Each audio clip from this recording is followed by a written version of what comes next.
संजय दत्त को लगा कि ऋषि कपूर उनकी गर्लफ्रेंड टीना मुनीम से नजदीकियां बढ़ाने की कोशिश में है, तो एक रोज संजय ऋषि कपूर को पीटने निकल पड़े।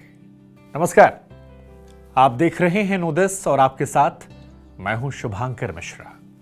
ये उन दिनों की बात है जब सुनील दत्त ने बतौर डायरेक्टर अपने पैर इंडस्ट्री में जमा लिए थे। बेटे संजय को लॉन्च करने के लिए सुनील दत्त ने फिल्म रॉकी का ऐलान कर दिया था। हीरोइन थी टीना मुनीम। संजय दत्त और टीना मुनीम की जोड़ी जब रॉकी फिल्म में साथ आई तब इस जोड़ी ने बॉक्स ऑफिस पर हंगामा कर दिया था। पहली ही फिल्म में संजय और टीना को रोमांस हर किसी को पसंद आया। कहते हैं कि इसी फिल्म की शूटिंग के दौरान दोनों में नजदीकियां बढ़ी और फिर प्यार हो गया। उस वक्त संजय दत्त की उम्र ज्यादा नहीं थी। संजय भी बाकी बॉयफ्रेंड्स की तरह अपनी गर्लफ्रेंड टीना को लेकर बेहद पॉजिटिव थे। टीना का किसी और से मिलना जुलना संजय को पसंद नहीं था, ठीक वैसे ही जैसा कोई भी बॉयफ्रेंड अपनी गर्लफ्रेंड को लेकर होता है। अपने एक पुराने इंटरव्यू में संजय दत्त ने अपने और टीना के रिश्ते के बारे में खुलकर बातें भी की थी। इस इंटरव्यू में संजय ने कहा कि हाँ, मैं टीना को लेकर बहुत सीरियस था, साथ ही में थोड़ा मतलबी भी था, इसीलिए मैं हमारी पर्दे वाली केमिस्ट्री सबके सामने नहीं दिखाना चाहता था। टीना ने कभी मुझे मेरे परिवार से दूर नहीं किया। वो उन लोगों में से थी जो मुझे हमेशा परिवार के और ज्यादा करीब लाने की कोशिश करती थी। वो हमेशा घर पर हुई लड़ाई के बाद भी मुझे पापा और बहनों के पास जाने के लिए कहती थी। ऐसे इंटरव्यू में संजय से यह पूछा गया कि क्या टीना उनके करियर में दखल देती थी, तो इस पर भी उन्होंने जवाब में कहा कि मैं बहुत ही इमोशनल आदमी हूं। कई सालों तक मेरे ऊपर मेरी मां का प्रभाव रहा। मां के बाद टीना ने उस जगह को भरने की कोशिश की। टीना मेरी जिंदगी में बहुत अहमियत रखती थी, लेकिन उसने मेरे करियर में कभी दखल नहीं दिया।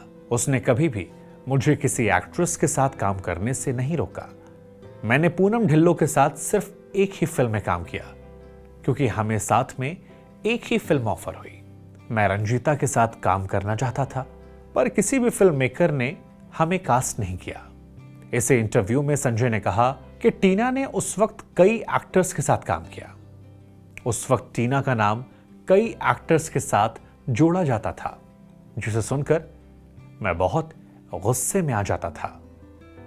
लेकिन टीना मुझे अक्सर मना लिया करती थी। वो मुझे समझाती थी कि जो भी मैंने सुना है वो सब गलत है। मैं उससे इतना प्यार करता था कि उसकी बातों पर यकीन कर लेता था। मैं टीना से कहता था कि मैं सब कुछ चुपचाप सह रहा हूं, क्योंकि जब भी मेरे बारे में इस तरह की अफवाह उड़े तो वो भी उन्हें मैच्योर तरीके से हैंडल करे। संजय ने बाद में इसी इंटरव्यू में कहा था कि यह कोई डील नहीं थी, ये हम दोनों की आपसी समझ थी। इंडस्ट्री में ऐसी अफवाहें अक्सर उड़ती रहती हैं।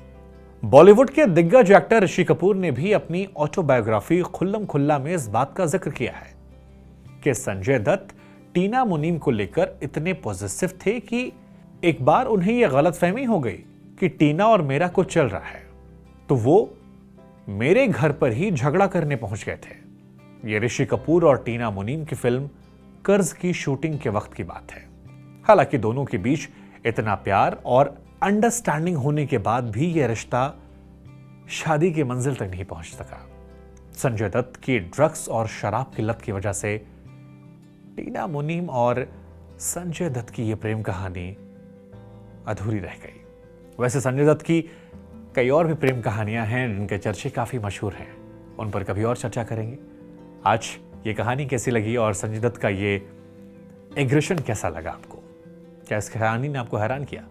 कमेंट बॉक्स में जरूर बताइएगा। लेकिन फिलहाल इजाजत दीजिए। नमस्कार।